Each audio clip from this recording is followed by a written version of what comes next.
On this South Florida Extra, we head high to the sky for a controversy over Boca Raton.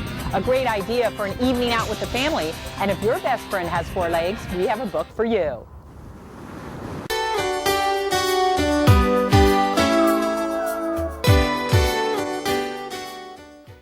Our pets rely on us for food and care, but that's nothing compared to what they give back to us every single day. Pawprints is things that happen to me, basically. There are little times when I've come in touch with all kinds of animals, and mostly things outside, though not always. But there are times when I've thought, ugh, what an awful day. And then my little dog's nose would go up and down, and suddenly I thought, geez, you know, maybe it's not so bad. It's moments like that. That's what it is. This is called Prickles. It was a night that started like many other nights. My dad went out the door off to the shop, his interior design studio. He got into the car and started up the engine.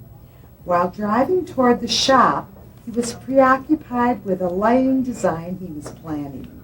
It was an extremely dark night, and no cars were on the road, he recalled later.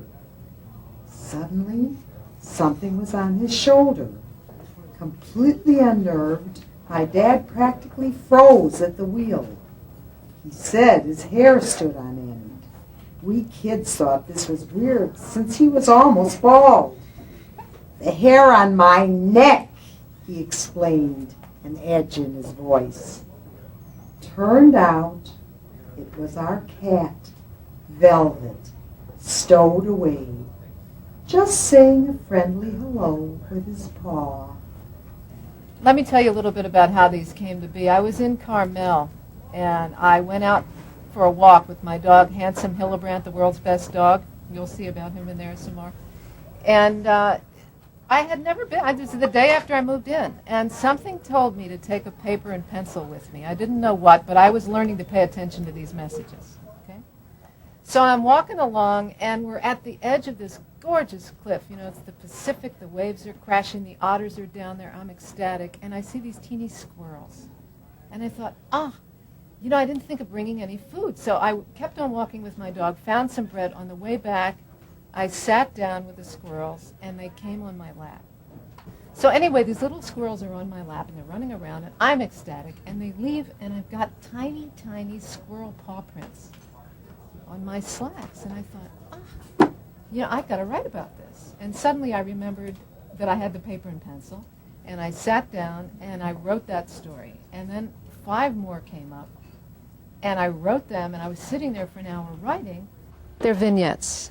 They're very short. They're, about this long to 2 pages, but nothing very long. It's a style of writing that I learned in 10th grade. And I find that kids really like it, much to my surprise. I had not even thought about an audience when I wrote these. They sort of came out of me because I had to do it. They sort of beat on my head and said, write me down, and I just started. Boy, am I embarrassed. Here are my friends helping me move, and every time they pick up a piece of furniture, there are wads of fur and dust bunnies underneath. And my old house, nestled in the trees near the beach in Carmel, has also furnished an abundant supply of spiders and webs. My friend Michael hasn't said a word. A real gentleman, I'm thinking. Then he greets Peter, who's just arrived. Leaning against the dresser, Michael says with a gleam in his eye, "Hi, welcome. We've just been helping Ina take care of her pet spiders." Just shows how wrong you can be about a person. Pawprint days are priceless. Take advantage of each encounter. You might want to write them down and put them away for a rainy day. I'm hopeful that other people will come back with some of their stories. That seems to be what happens, and I really love hearing them. And I'm hopeful to have more Pawprint days myself. Not every day is a Pawprint day, and they ought to be. It's an important reminder to value the little things, the little moments in life. If you love animals, those stories will certainly make an impression on you.